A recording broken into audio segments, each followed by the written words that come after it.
Well, here it is. It's almost time to actually give the speech. You've got your opening together, you've got your outline, and here you are thinking, man, in just a little while, I've got to go do this.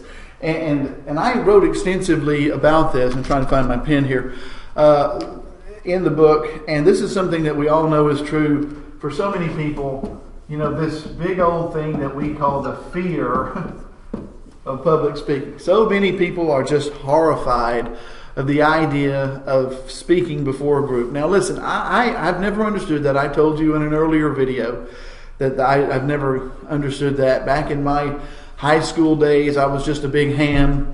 I was in a rock and roll band. We're talking about the late 1970s here. And I just loved being on the stage. And all the years that I served as a minister, a pastor of a church, a professor at a university, I've just always been in front of groups of people, and I've never had the first moment of fear. Now, I've been concerned a few times about whether or not the information that I put together was going to be relevant to a specific situation, but I've never had that dreading fear that so many people tend to have, and it's the number one fear in the world. For whatever reason it is, people are just afraid that if they get up there, they're just not going to say it right, or they're going to stumble over their words, or they're going to look like a big goof. That's one of the biggest things, you know. And I say about looking like a goof, just like I did at the end of the last video. I went, blah, blah, blah, you know, if you mess up, run with it. Just make light of it. Have fun with it. You're a human. Everybody makes mistakes. The people out there make mistakes. They're not going to laugh at you, or if they laugh at you, they'll be laughing at you because you made light of it. It's good to make light of it like that. So if you make a mistake, draw attention to it. Don't say, oh my goodness. Just draw attention to it and laugh it off, and the people will love you all the more. They'll like you so much better. You see, here's what you have to understand about the fear of public speaking, is that the people sitting out there that are watching you, that are listening to you, they're glad it's you up there and not them.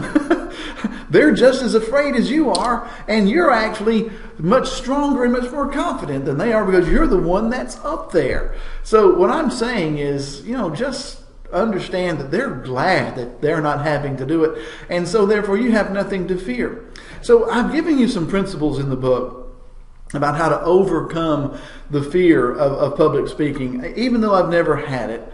One of the things that I have learned is that so many people have it. So many of my students over the years, literally, some of them broke out into a sweat and were hyperventilating. I mean, I understand that it's a very real thing for a lot of people. But listen, you can overcome it with practice and time. That's the biggest thing. That first principle we talked about in the first video, learn, apply, and practice. The more you practice, the more confident you'll get. And once you get a few victories behind you where you actually knocked one out of the park, that fear and that intimidation will start going away. Trust me on this. But a few things in the beginning.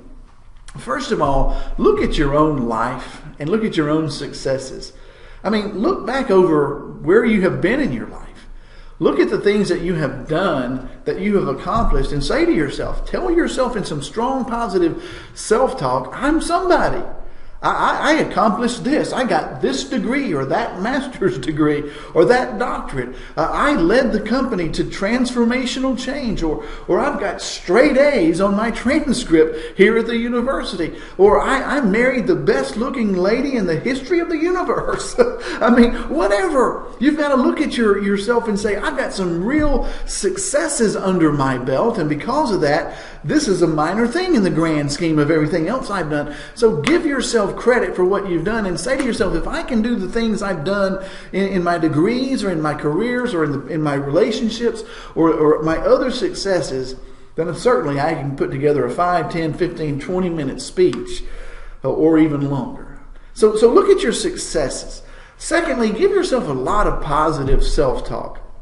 It sounds crazy, but it's psychologically valuable to sit back and say, I am somebody. It's similar to the first thing I just told you, looking at your successes, but just looking back at yourself and say, I do have something to say.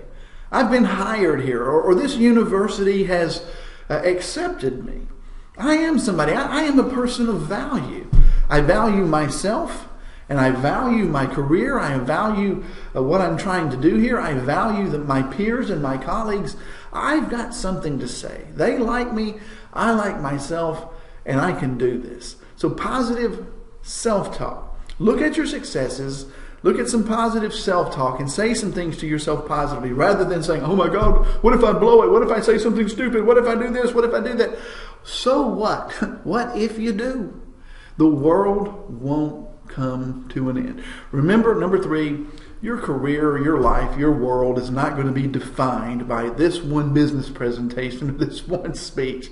It's not. It's going to be over with, and I trust me, 95% of the people that are there won't be thinking about it 10 minutes after it's over. It's really no big deal in the grand scheme of things, so keep it in perspective. Just keep it in perspective. You're not going to be defined by it. If you have to, number 4, get your heart rate up. You know, when your heart rate is up, you tend to be a little more verbose. For some reason, the physiology of a fast heart rate or a faster heart rate tends to make you speak faster, and a faster speak appears to be confident. For whatever reason, again, in the physiology, the psychology of that physiology, it actually does help you to overcome those butterflies. So get your heart rate up if that's what you need to do. And just think about those things that I've talked about here, but think about the big picture. Quit thinking about this one little thing, this one speech. Oh my goodness, I've got to give a speech, and the boss will be there, and the vice president will be there, and the professor will be there, and Joe, the guy that's my biggest nemesis, he's here. Just stop that. You got to stop that. And you got to think big picture. And the big picture is, hey, I value this. I value this company. I value this university. I value this opportunity. I value myself. And if you'll do that, my friends, instead of looking at the negative and what could happen, and start thinking about, man, I'm going to knock this out of the park. I'm going to nail this. I'm worthy of hitting it out of the park, and I'm going to. If you'll do that, this will go a lot better than you think it will. Get a chance to try to ask some people afterwards how it went, and I promise you they'll say, hey, you did good. So trust me on these things, and you'll do well. This is Tony Guthrie. All the best.